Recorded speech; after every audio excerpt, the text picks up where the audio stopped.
Welcome back, everybody. My name's Token D Rock. I hope all of you are having a wonderful day. In today's video, we're going to be talking about PayPal expanding its crypto services outside of the United States. We're going to be talking about Iran getting crypto miners back online at the end of September.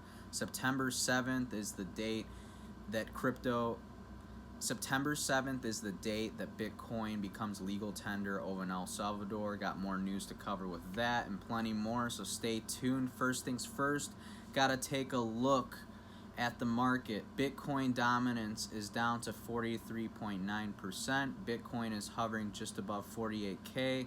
It topped out a little bit over 50K from the past 48 hours. Ethereum was above 33K, but since Bitcoin dominates the market, when it goes down, the market gets dragged down along with it. So again, if you're going to be buying altcoins, please dollar cost average, spread out those buys, and pay attention what Bitcoin's doing. You know the drill.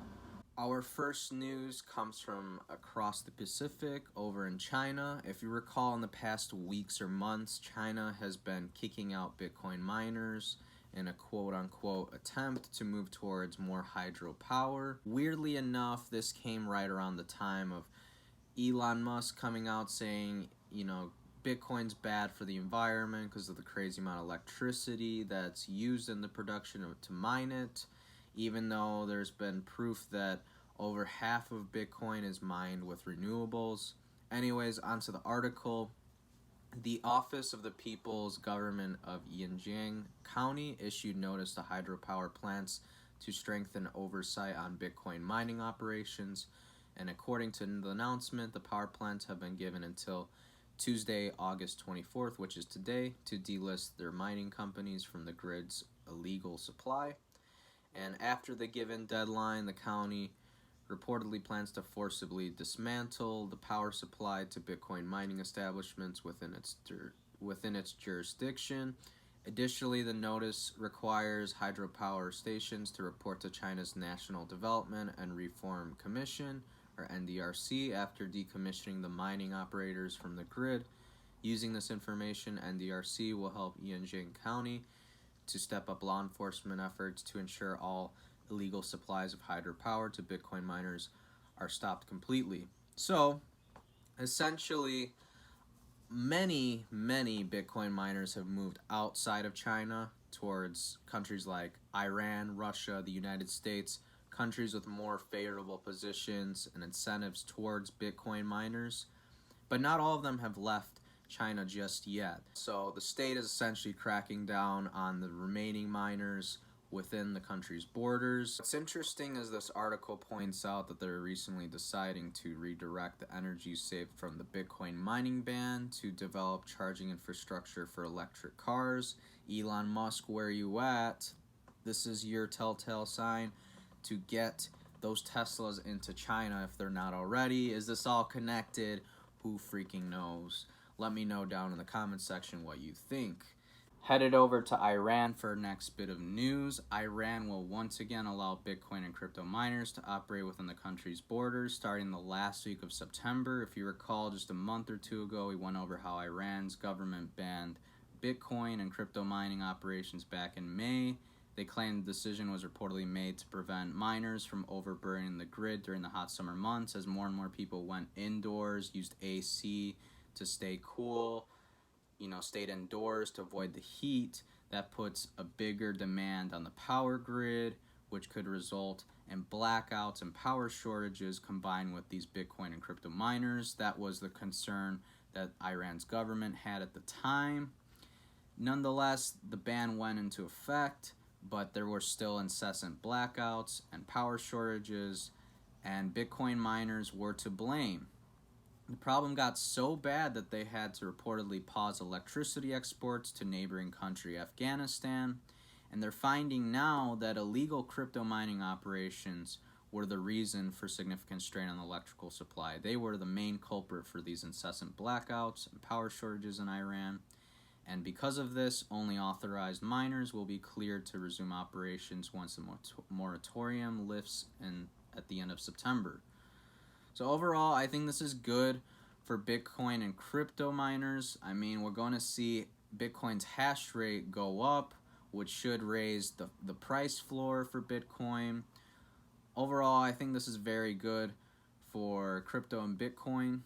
If you've been under a rock, El Salvador is making Bitcoin legal tender on September 7th. You heard it here. In a Sunday announcement on Twitter, President Bukele of El Salvador said 4.5 million adults in El Salvador would have the option of hodling their Bitcoin once the country officially accepted the cryptocurrency's legal tender, or withdrawing it in cash at any of the 200 ATMs set up across El Salvador at this current point in time. According to the El Salvador president, there will be 50 branches capable of withdrawing or depositing fiat for residents to hold crypto or immediately liquidate their salaries.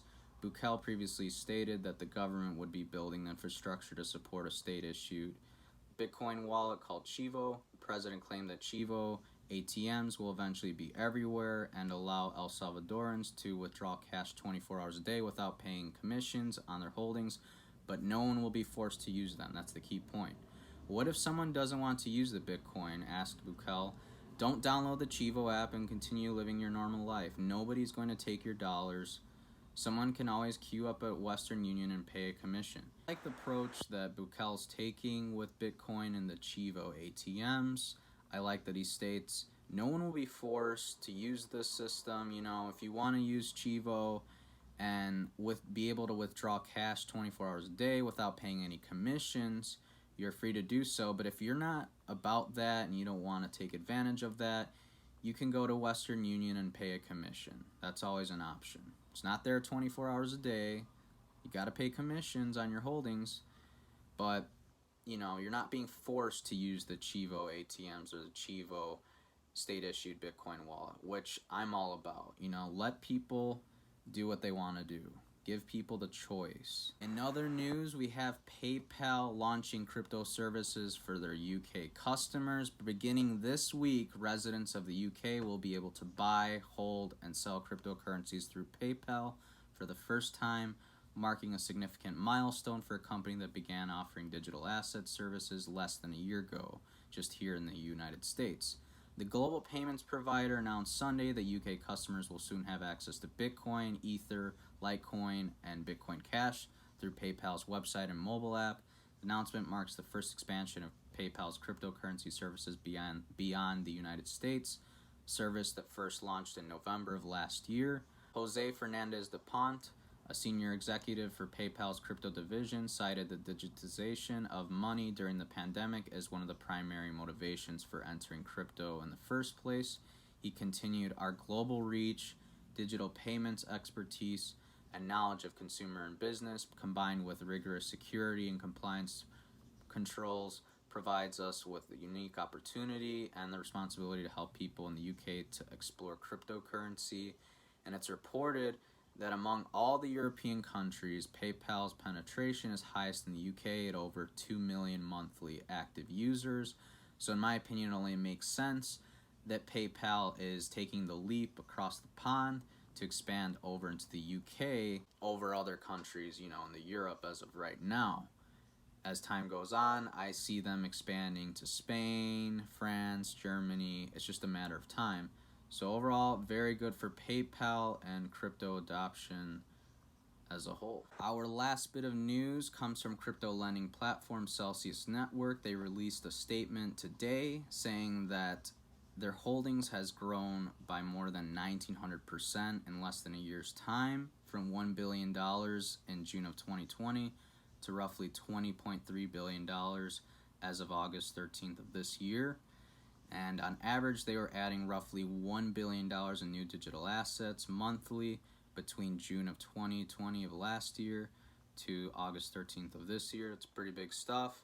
According to Celsius CEO Alex Mashinsky, the platform's growth could be attributed to its low-cost lending and high-interest yield on 43 cryptocurrencies, as well as its community-centric model. The Celsius website shows the platform currently has more than 962,000 users, or roughly 1% of its goal to bring the next 100 million people into crypto.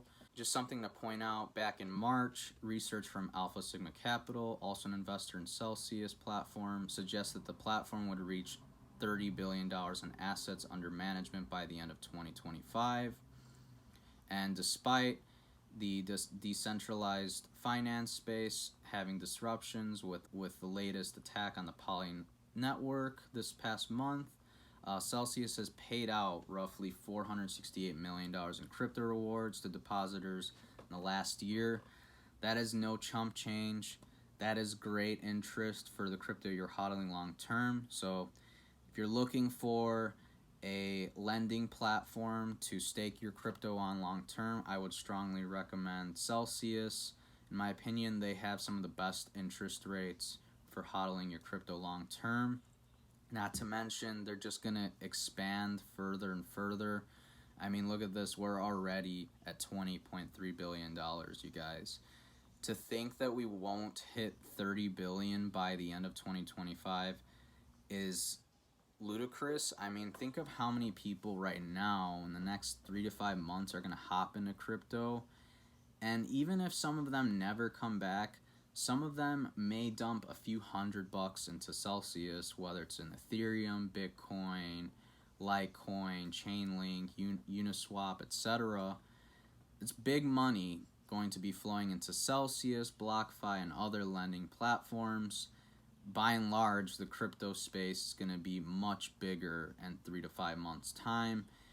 Honestly, I would be astounded if we didn't hit 3 trillion market cap or even 3.5 trillion market cap. The amount of money and investors coming into the space this next half year is going to be astronomical. I'm super pumped for it. I hope you guys are too. Well, that about does it for today's video, everyone. If you enjoyed and learned something new, please smash that like button and subscribe to the channel. We'd really appreciate it.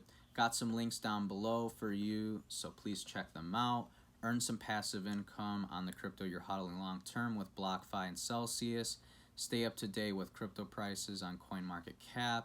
Get trading today over on Binance US. Stay up to date with your favorite altcoin events on CoinMarketCal. Follow us over on Facebook for occasional callouts, things of that nature. And until next time, everyone, I hope all of you have a wonderful day. Take care. Bye.